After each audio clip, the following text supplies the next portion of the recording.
Alright, we have got a lot done.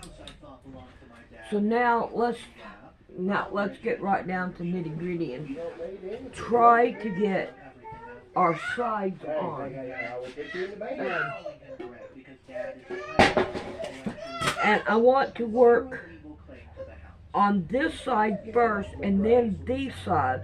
This one's longer than these will be. But that's what we're going to have to do, and make sure that there's enough material to do it. Alright, let's get started.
Back the blue until police criminality and corruption happens to you. This is from a town hall meeting where a resident recalls his encounter with Huntsville, Alabama police. Now, the Huntsville, Alabama Police Department is in the news lately. A grand jury found that the Huntsville Police Department had a, quote, rampant culture of corruption and operates as, quote, more of a criminal enterprise than a law enforcement agency. But then again, they repeat themselves. Let's take a look at this. This is very sad. Every American should look at this.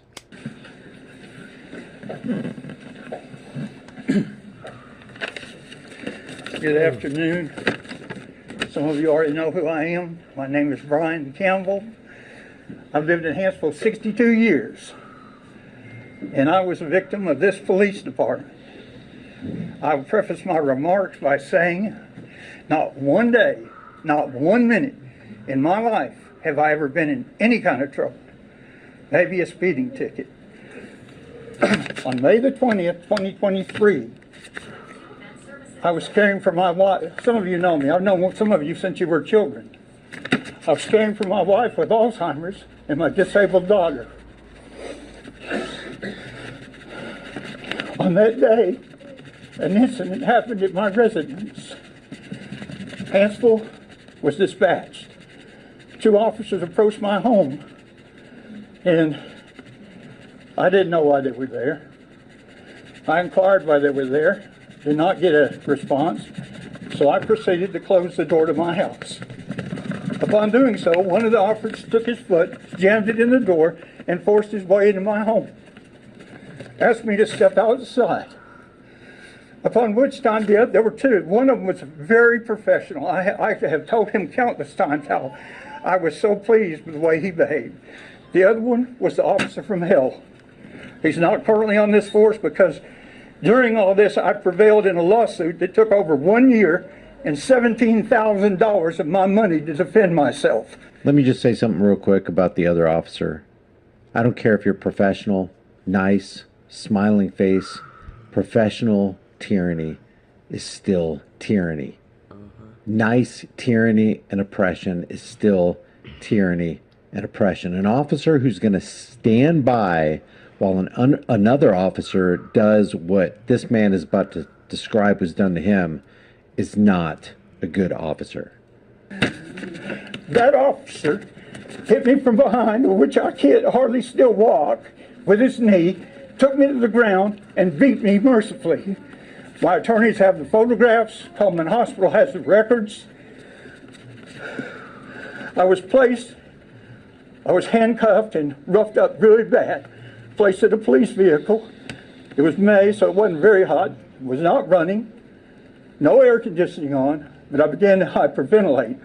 I'm a 2-time survivor of cancer and a heart patient. While I was in that vehicle, when one of them finally returned to the vehicle, I was in real bad shape. An ambulance was dispatched and the paramedics. Well, the only problem I had was I couldn't breathe. Once I got air, I was fine. I was then taken by the officer who brutally beat me up to Huntsville jail. On the way to the jail, and I was never allowed to explain anything to him. I was never told I was under arrest. I was never told anything till I got on my way, well, actually, till I got here. On the way, that officer said to me, "Men like you are nothing but pieces of human increment." And that's not the words he used. I was married to my wife 52 years. I never touched her, ever. The incident involved, and I was trying to tell them, with her Alzheimer's, she didn't know what she was doing and tried to exit the vehicle while moving. I pulled her back by her hair, and I was so admitted to that, and that constituted, in your officer's opinion, domestic violence. Anyways, and that was all perpetrated by a 911 call where the person hung up. When I got to the jail, my abuse continued. Maybe it's procedure, I don't know. I was handcuffed to a bench right out there. for 3 hours. I say this somewhat shamefully, but I'm a cancer survivor and I'm incontinent. And while I was there, I desperately need to go to the bathroom. I requested from the officer, and you know, the city hall is right down the hall. And I was handcuffed, was denied. I urinated on myself. Then I was placed in filthy rags, and I'll tell you, I've traveled all around this world, and that's no lie. As a buyer for a major retailer, I've been in every country you can imagine. The facilities in this jail, and I hope they've changed, were filthy. There were feces on the wall, feces on the water fountain, feces all over the floor. Looked like it hadn't been cleaned in 5 years. Have any of you ever went in that jail and looked at it? I don't care if you're a criminal, you deserve better treatment than that. I was denied food and water because on the way to jail I said, why don't you just shoot me and take me out of my misery? I was put on a suicide watch. No food, no water, no nothing. A kind lady jailer come up and had seen my record. She said, Mr. Campbell, I'll get you some water and they don't have to know. She said, I looked at your record. You've never been in any kind of trouble. I said, yes, ma'am, when I was younger, I got speeding tickets, but that's the extent of it. Long story short. Frickin' pathetic. You have the darkness of oppression with moments of humanity like this jailer right here. I'll sneak you some water. They don't have to know. I finally talked to one of the 3 chiefs that's no longer here. Ha ha. This gentleman, chief, was a reasonable man. And I finally got to explain my story to him. And he was very empathetic. And I know it was only my word against your 2 officers. And he said to me, I will make a phone call and see what I can do. Because I found out that my stay would be 2 days in jail, 48 hours. And I was charged with 2 felonies, domestic violence and resisting. I was told my bond was $2,000. So they proceeded to put me in that filthy jail. I spent the night in that jail. Next day, the chief did as he said. My magistrate came down. It was a Sunday. I had the money cash on me, $2,000. She said, pay your bond, and you can go home. I went to pay my bond. I have to say that noise in the background is this guy shaking like crazy. He is so upset and mad. And this may be the procedure. If it is, I've never been in trouble. I don't know. But I was told, we cannot take cash on the weekend.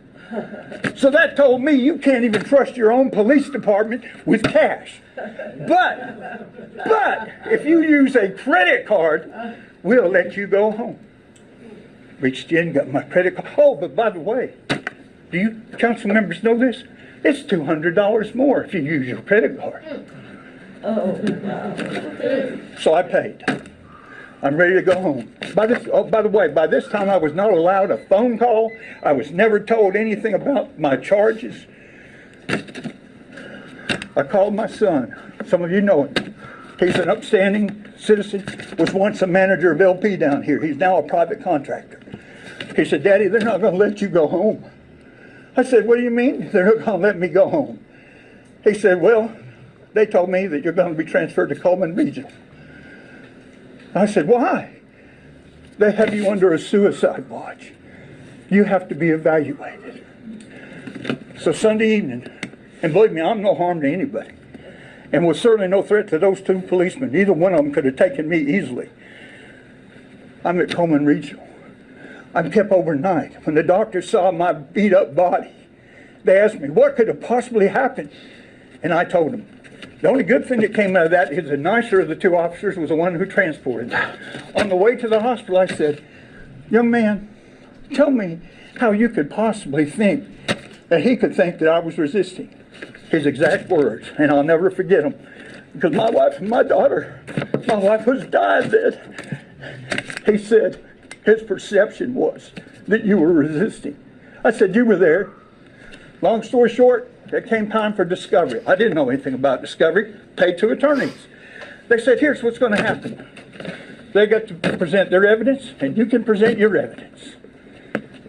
Well, Kathy, so, and a lot of you know my wife, Kathy, a better woman never was. She was on her deathbed. And I called up my attorney, Johnny Berry, and I said, I'm supposed to be there. He said, Brian, don't worry about it. He said, me and Brandon will be there. You don't have to be there. So I stayed with my wife with hospice. I wasn't there. In the meantime, my wife died. A month and a day later, my daughter died. On the night I was sending pictures to the funeral home, 2 more Hensel officers came to my residence to arrest me again. They came to arrest me for bond forfeiture because I didn't show up on that court hearing. My attorneys were both there. They represented me. I paid them well. I'm making these arrangements and getting ready to be taken to jail. My daughter was being buried the very next day. Fortunately, I know Kenneth now, and I wasn't in any shape to call him, but my son Kevin called and he said, look, my daddy, we just lost my sister. You know, he's a good man. Anybody knows him. He said, they just leave him alone? Never told me what the warrant was for, by the way. Kenneth told him, or I don't know if it was Kenneth or who it was, someone later told me, the chief told him to just go on and let me turn myself in. Okay, I called my attorneys and told them what happened. I still don't know what the warrant's for. I didn't know it was bond forfeiture. I go on to the cemetery and I bury my daughter. On that day that I buried my daughter, I went to Hinsville, down here to this courtroom, and that judge, who was a joke, that sat right there, read me the riot act and told me, had me handcuffed immediately, and told me he's going to put me under the jail. You were remodeling, so I sat handcuffed out here in the hall for another 3 or 4 hours. During that time, I was told I was being arrested for bond forfeiture.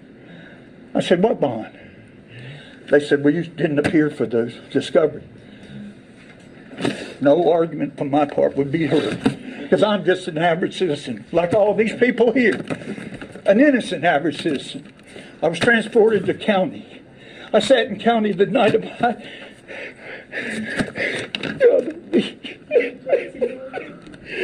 The night of my daughter, she was buried, sat in county, and was going to be put in jail under no bond, 0, because I forfeited my bond, allegedly. My son knows the sheriff real well and the chief deputy. He called and he said, look, I don't know what's going on. And you know, I'm not going to say my dad's innocent or guilty, but we just buried my sister. And they told me to disrobe, go take a shower, put me in the rubber shoes. Well, get ready to put me in the orange jumpsuit. And the desk deputy said, Mr. Campbell, today's your lucky day. And I'm thinking, you just don't know. It's 7 or 8 o'clock at night.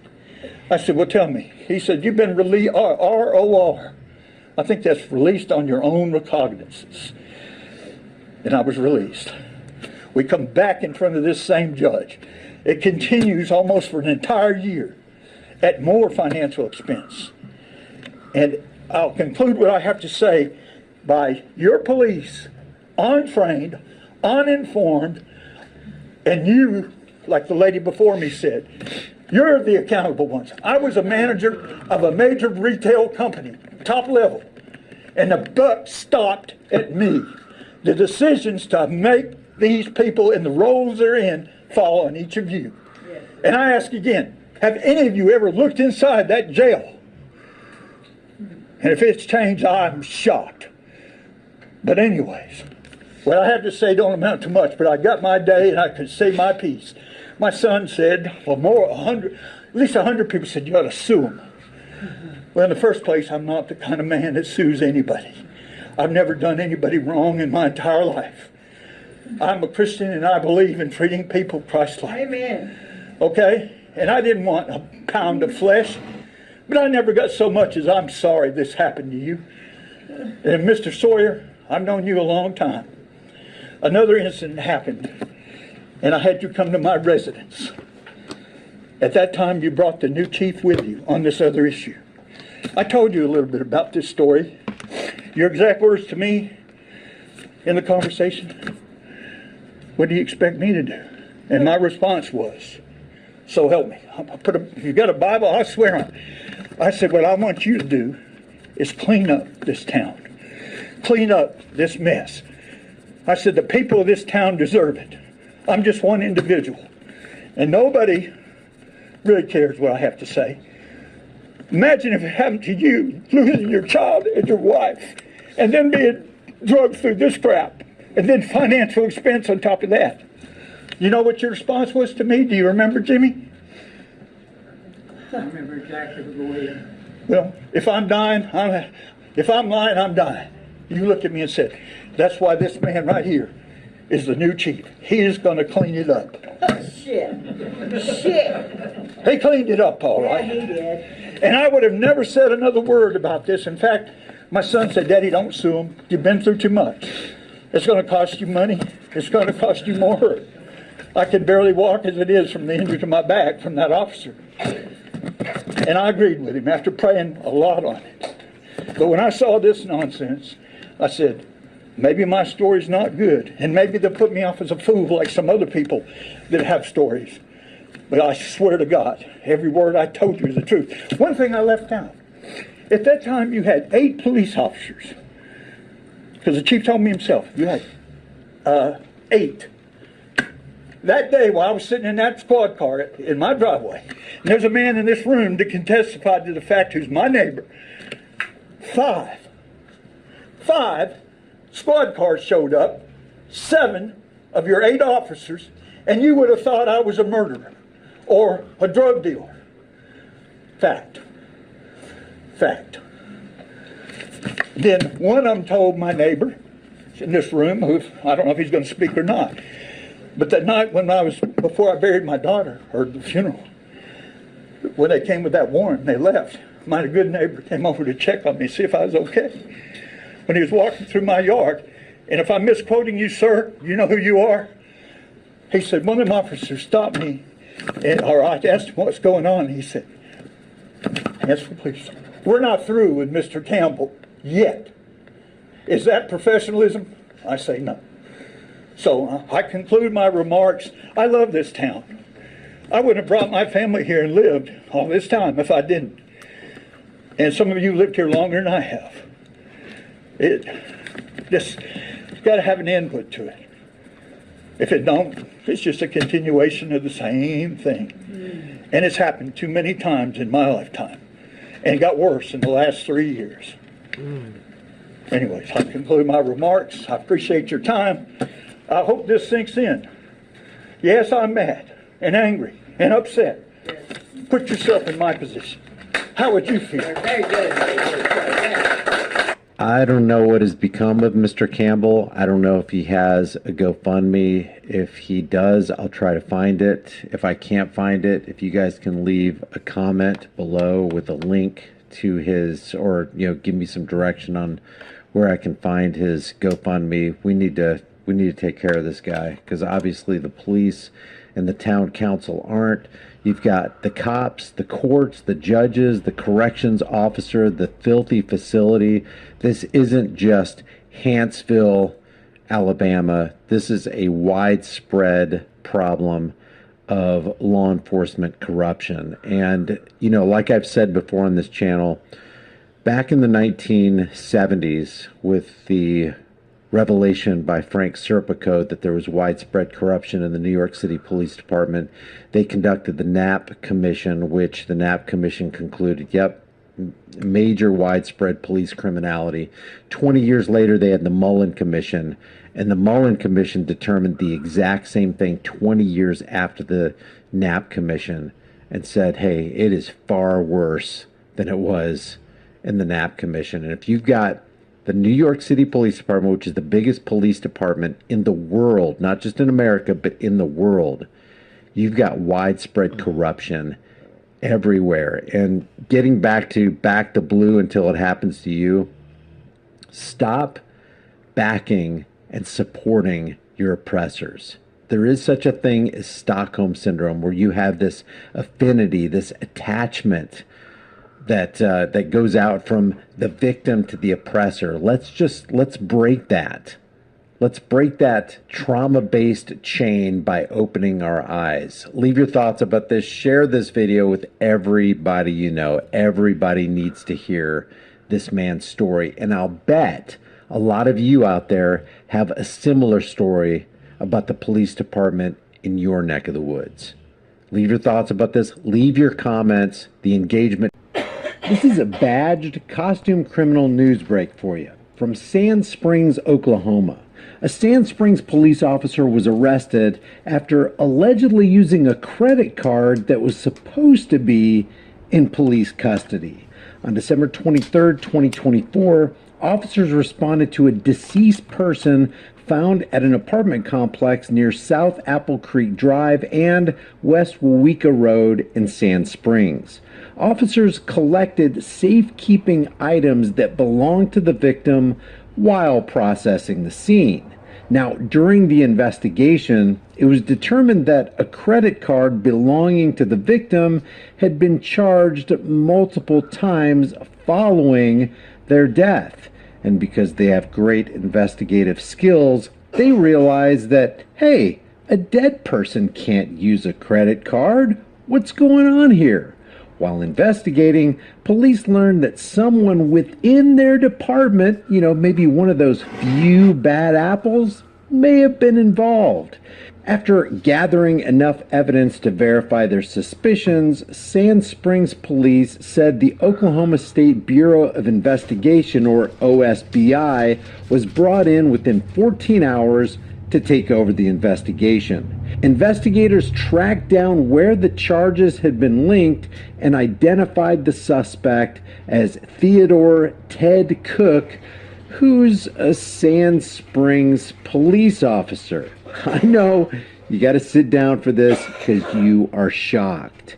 Cook was arrested, booked into the Tulsa County Jail on Thursday for unauthorized use of a credit card and grand larceny, but he's since bonded out.